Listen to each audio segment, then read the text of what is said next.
அமெரிக்காவால் முன்மொழியப்பட்ட காசாவின் இந்த போர் நிறுத்த ஒப்பந்தம் அமுலுக்கு வந்து கிட்டத்தட்ட 4 வாரங்கள் கடந்திருக்குது.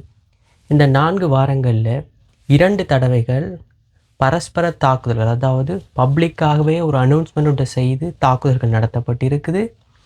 அங்கே காசாவினுள் செல்ல வேண்டிய உதவிகள், நிவாரணங்கள் உரிய அளவில் கொண்டு செல்லப்படவில்லை. ஹமாஸினால் ஏற்றுக்கொள்ளப்பட்டதன்படி இறந்த பணைய கைதிகளின் உடல்களை ஒழுங்குமுறைப்படி ஒப்படைக்கவில்லை. இன்னும் காசாவினுள் உள்ள மக்கள் எப்பொழுதாவது போர் தொடங்கி விடுமோன்ற அச்சத்தில் வாழ்ந்து கொண்டிருக்கக்கூடிய ஒரு சூழ்நிலை தான் காணப்படுது.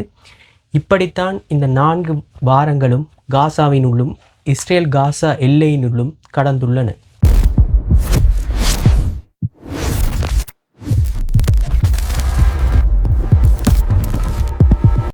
கடந்த அக்டோபர் 10, 2025ஆம் ஆண்டு அமெரிக்க அதிபர் டொனால்ட் ட்ரம்ப்போட தலைமையில் இஸ்ரேலிய பிரதமர் பெஞ்சமின் நெட்டன்யாகுவும் ஹமாஸ் மற்றும் மத்திய கிழக்கு அரபு நாடுகள் இதெல்லாம் ஒன்று சேர்ந்து இந்த காசாவினுள்ளே ஒரு போர் நிறுத்தத்திற்கான ஒரு ஒப்பந்தம் அல்லது ஒரு உடன்பாட்டுக்கு வந்திருந்தன.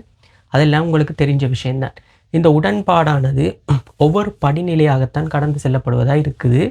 அதில் முதலாவது படிநிலை தான் கடந்த அக்டோபர் 10 அறிவிக்கப்பட்டு கிட்டத்தட்ட ஒரு 4-5 நாளில் 2 தரப்பும் பரஸ்பரம் ஒத்துக்கொண்டு அந்த முதலாவது படிநிலையின்படி கைது செய்யப்பட்டு வைத்திருக்கின்ற பலஸ்தீனிய கைதிகள் மற்றும் காசாவினுள் இந்த போரில் பிடிபட்ட மக்கள் என்று சொல்லி கிட்டத்தட்ட 2000 பேரை இஸ்ரேல் விடுவிப்பதற்காக சம்மதித்திருந்தது.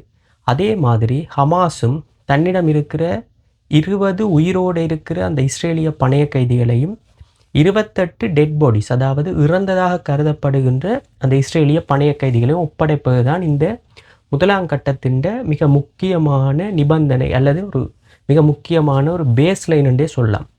அதன்படி உயிருடன் இருப்பவர்களை ரிலீஸ் பண்ணியாச்சு. அதே மாதிரி இஸ்ரேலும் படிப்படியாக பலஸ்தீனிய பிரிசனர்ஸை ரிலீஸ் பண்ணி கொண்டு வருது. இந்த இறந்த உடல்களை கொடுக்கறதுல தான் பெரிய சிக்கல் ஒன்று இன்று வரைக்கும் போய்கொண்டு இருக்கு. இப்போதைய இன்றைய கணக்கின்படி இன்னும் 11 உடல்களை ஒப்படைக்க வேண்டி இருக்குது ஹமாஸால். அதாவது ஏற்கனவே 17 கொடுத்துட்டாங்கன்னு தான் அர்த்தம்.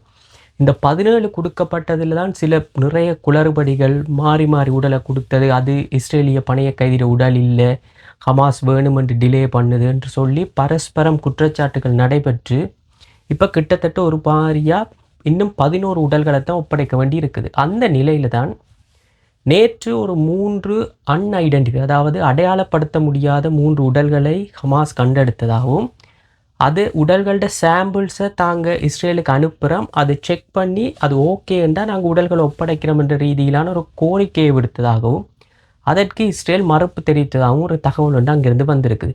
இதனால் ஹமாஸ் ரெட் கிராஸ் மூலமாக அந்த 3 உடல்களையும் இஸ்ரேலுக்கு அனுப்பியிருக்குது. இன்று அந்த 3ம் இஸ்ரேலுடைய பணைய கைதிகள் இல்லை என்று இஸ்ரேல் ஒஃபிஷியலாக அறிவிச்சிருக்குது.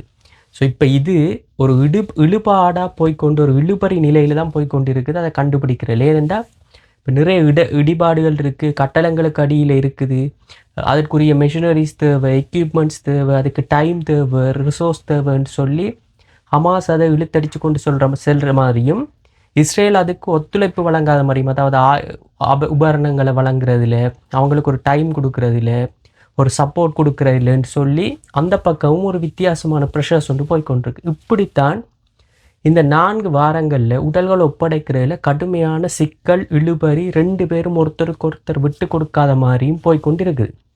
இந்த நிலையில் ஒரு தகவல் ஒன்று வந்திருக்குது. இந்த 4 வாரங்களில் கிட்டத்தட்ட காசாவில் தாக்குதலால் 235 பேர் உயிரிழந்திருக்கிறாங்க. அதுவும் இந்த போர் நிறுத்த காலத்தில்ன்றா பாருங்கள். அதுலேயும் குறிப்பாக கடந்த ஞாயிற்றுக்கிழமை நடைபெற்ற தாக்குதலில் மட்டும் கிட்டத்தட்ட 140 பேருக்கு மேலே உயிரிழந்துள்ளதாகவும் அதில் பெரும்பாலானவங்க சிறுவர்களும் குழந்தைகளும் பெண்களும் என்று சொல்லப்படுது. ஏனென்றால் சில தாக்குதல்கள் ஹாஸ்பிட்டல்ஸ்லேயும் சில பள்ளிக்கூடம் படிக்கிற இடங்கள்லையும் நடந்ததாகத்தான் அங்கிருந்து வர்ற தகவல். இந்த தகவல்கள் அனைத்தையும் வெளியிட்டது ஹமாஸால் நடத்தப்படுகின்ற ஹெல்த் அத்தாரிட்டி காசாவின் உள்ளே. அவர்கள் அனுப்பிய தகவல்கள் தான் இப்படி செய்திகளாக வெளிவந்து கொண்டிருக்குது. இப்படி இருக்கிற நிலையில தான் இந்த போர் நிறுத்தமானது இப்போ 4 வாரங்களை கடந்து போய் கொண்டிருக்குது. இருந்தபோதும் அது முதலாம் கட்டத்தையே இன்னும் தாண்டாத நிலையெல்லாம் இருக்குது. இந்த முதலாம் கட்டத்தை தாண்டினாத்தான் 2ஆம் கட்டத்தில் ஆயுதங்களை ஒப்படைச்சு அதுக்குள்ள பிற இன்டர்நேஷ்னல் ஃபோர்ஸ் இன்டர்நேஷ்னல் கமிட்டிஸ் உள்ள வந்து அங்கே ஒரு சமாதானம் ஜனநாயக ஆட்சி என்றெல்லாம் அது ஒரு மிக மிக மிகப்பெரிய படி ஒன்று போக வேண்டியிருக்குது. இருந்த போதும் இந்த முதலாவது ஆண்டிலேயே முதலாவது ஃபேஸ் ஏனும் கடக்கேலாதால் இப்போ இன்னும் அது இழுபறியாக போய்கொண்டே இருக்குது காசாவில் தற்போது இருக்க நிலைமை. இந்த நிலையில் மக்கள் இன்னும் அங்கே அச்சத்தோடையும் பயத்தோடையும் தான் இருக்கிறாங்க. எப்போ சண்டை தொடங்கும், எப்போ மீண்டும் இஸ்ரேல் தாக்கும், எப்போ இங்கேருந்து பிரச்சனை தொடங்கும்னு சொல்லி மக்கள் ஒரு அன்சர்டனிட்டி லைஃப்பை தான் அங்கே வாழ்ந்து கொண்டிருப்பதாக அங்கிருந்து வரும் சர்வதேச தகவல்கள் தெரிவிக்குது. இப்படி இருக்கும் நிலையில் இன்று நவம்பர் 1 அல் ஜசீரா தன்னுடைய 29வது ஆண்டு நிறைவை பூர்த்தி செஞ்சிருக்கு.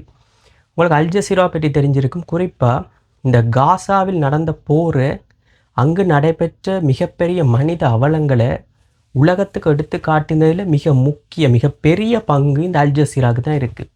அதால் அல் ஜசீரா கொடுத்த விலைகள் மிகவும் அதிகம். ஏன்னா அல் ஜசீராவில் வேலை செஞ்ச ஜேர்னலிஸ்ட் 10 பேர் இந்த காசா போரில் கொல்லப்பட்டிருக்காங்க. அதை தவிர அல் ஜசீராவுக்காக வேலை செஞ்ச ஃப்ரீலான்சர் ஜேர்னலிஸ்ட் 9 பேரும் இதில் கொல்லப்பட்டிருக்காங்க. கிட்டத்தட்ட ஒரு உறுதிப்படுத்தப்பட்ட தகவலாகவே 19 ஜேர்னலிஸ்ட் அல் ஜசீராவில் இந்த காசா போரில் கொல்லப்பட்டிருக்கிறாங்க. குறிப்பாக இந்த போர் ஆரம்பித்த காலத்திலிருந்து இந்த 2025ஆம் ஆண்டு மார்ச் வரைக்கும் உலக மீடியாக்கள் ஒரு 2 விதமாக இந்த காசாவில் நடந்த போரை வந்து வெளிக்காட்டி வந்தன. ஒன்று, இஸ்ரேலின் பக்கத்தில் இருந்து செய்திகளை வெளியிட்டு வந்தன. அதாவது இஸ்ரேல் இங்கே தாக்குதல் நடத்தியது, ஹமாஸ் இங்கே தாக்குதல் நடத்தியது ஒரு இஸ்ரேல் சார்பான செய்திகள் வந்து கொண்டிருந்தன. காசாவின் உள்ளே, அதாவது காசா மக்கள் சார்பாக ஒரு செய்தி வெளியிட்ட நிறுவனம் என்றால் அல் ஜசீரா தான். அங்கே நடக்கும் மனித அவலங்கள், பட்டினி, குழந்தைகள் கொல்லப்படுவது, பெண்கள் கொல்லப்படுவது, வைத்தியசாலைகளில் தாக்குதல் நடத்தப்படுவது என்று முழுத்தையும் இந்த உலகத்துக்கு வெட்ட வெளிச்சமாக காட்டியது இந்த அல் ஜசீரா தான். பின்னர் 2025ஆம் ஆண்டு இந்த இஸ்ரேல் காசாவிற்கு வழங்கிய அந்த நிவாரணங்கள், உதவி, உணவுகளுக்கான கட்டுப்பாடுகளை போட்ட அப்புறம் அங்கே ஏற்பட்ட இந்த பட்டினி பிரச்சனையை தன்னுடைய புகைப்படங்கள், வீடியோக்கள் மூலம் உலகத்துக்கு எடுத்து காட்டித்தான் அங்கே ஒரு ஜினோசைட் நடந்து ஐநா சபையிலேயே ஒரு தீர்மானம் கொண்டு வர்ற அளவுக்கு அல் ஜசீராவினால் வெளியிடப்பட்ட புகைப்படங்கள், ரிப்போர்ட்ஸ், ஆதாரங்கள் எல்லாம் ஒரு மிகப்பெரும் ஒரு இந்த உலகத்துக்கே ஒரு படம் போட்டு காட்டிய ஒரு விடயமாக தான் இருந்தது. ஐநா சபை கூட தன்னுடைய அந்த ஜினோசைட் ரிப்போர்ட்டில் அல் ஜசீராட சில விடயங்களையும் மென்ஷன் பண்ணியிருக்குது. இப்படி வந்த தகவல்கள், இப்படி வந்த புகைப்படங்கள்லாம் ஒரு ஆதாரமாகவே ஐநா சபை மென்ஷன் பண்ணியிருக்கு. இப்படித்தான் இந்த அல் ஜசீரா கடந்த 29 ஆண்டுகளாக ஊடகத்துறையில், அதாவது சர்வதேச ஊடகத்துறையில் ஒரு மிகப்பெரிய பங்காற்றி இருக்குன்னு தான் சொல்லணும். குறிப்பாக இந்த அல் ஜசீரா கடந்த 2024 மே மாதம் ஜெருசலேம், அதாவது இஸ்ரேலில் இருந்த அல் ஜசீராவின் தலைமையகம் வந்து அல் ஜசீராவின் ஒரு ஹெட் ஆஃபீஸன்றே சொல்லலாம் இந்த மத்திய கிழக்குக்கான, அதை வந்து இஸ்ரேல் உடனடியாக நோட்டீஸ் கொடுத்து அல் ஜசீரா அனைவரையும் இஸ்ரேல் நாட்டை விட்டு வெளியேறும்படி உத்தரவிட்டு ஒரு நாளோடு நாளாக அனைவரையும் வெளியேற்றி இருந்தது. தற்பொழுது வரை அல் ஜசீராவுக்கு இஸ்ரேலினுள் தடை. அதை தவிர வெஸ்ட் பேங்க், அதாவது பலஸ்தீனத்தின் இன்னொரு பகுதியாக சொல்லப்படுகின்ற வெஸ்ட் பேங்கில் அங்கே ஆட்சி செய்யும் பலஸ்தீனியன் அத்தாரிட்டி கூட அல் ஜசீராவை தடை செய்திருக்குது. வெஸ்ட் பேங்கின் உள்ளிருந்து எந்தவித ரிப்போர்ட்டும் அல் ஜசீரா செய்ய முடியாது. இப்படி 2 பிரதான பிரதேசங்களில் அல் ஜசீரா தடை செய்யப்பட்டிருக்குது. இருந்த போதும் இந்த யூடியூப், சமூக வலைத்தளங்கள் மூலம் அல் ஜசீரா உலகத்தில் இருக்க அனைத்து இடங்களிலும் சேர்த்து கொண்டு தான் இருக்குது. அல் ஜசீரா இந்த காசா போரில் ஆற்றின பங்கு வந்து ஒரு மிகப்பெரிய பங்கு என்று தான் சொல்லணும். இப்போ கனடாவுக்கும் அமெரிக்காவுக்கும் இடையிலான இந்த முருகல் கிட்டத்தட்ட ஒரு முடிவுக்கு வர மாதிரி தான் இருக்கு. ஏனென்றா நேற்று கனேடிய பிரதமர் மார்க் கார்னி தான் அமெரிக்க அதிபர் டொனால்ட் ட்ரம்ப்கிட்ட மன்னிப்பு கேட்டதாகவும், இந்த விளம்பர பிரச்சனை தொடர்பாக ஆன்டி டேரிஃப் அட்வர்டைஸ்மெண்ட் உண்டு ஒன்டாரியோ மாகாண அரசாங்கத்தினால் அமெரிக்க தொலைக்காட்சிகளில் வெளியிடப்பட்ட, அது ட்ரம்ப்பை கடுமையாக சீண்டி ட்ரம்ப் கனடாவுக்கும் அமெரிக்காவுக்கும் இடையிலான ட்ரேட் சனத்தையும் நிப்பாட்டி மேலதிகமாக 10% டேரிஃபையும் போட்டு ஒரு மிகப்பெரிய விளையாட்டையே காட்டியிருந்தார். அதற்கு தான் ஒரு மன்னிப்பு கேட்டதாகவும், தான் இதற்கு முழு பொறுப்பையும் எடுப்பதாகவும், அதாவது அமெரிக்காவுக்கும் கனடாவுக்கும் இடையிலான இந்த வர்த்தக பிரச்சனை தொடர்பான பேச்சுவார்த்தைக்கு தான் பொறுப்பு. ஸோ தான் இதற்கு மன்னிப்பு கேட்டு மீண்டும் இந்த வர்த்தக பேச்சுவார்த்தையை நடத்துவதற்கான அனைத்து முயற்சிகளையும் எடுக்கப் போவதாக மார்க் கார்னி தெரிவித்திருக்கின்றார்.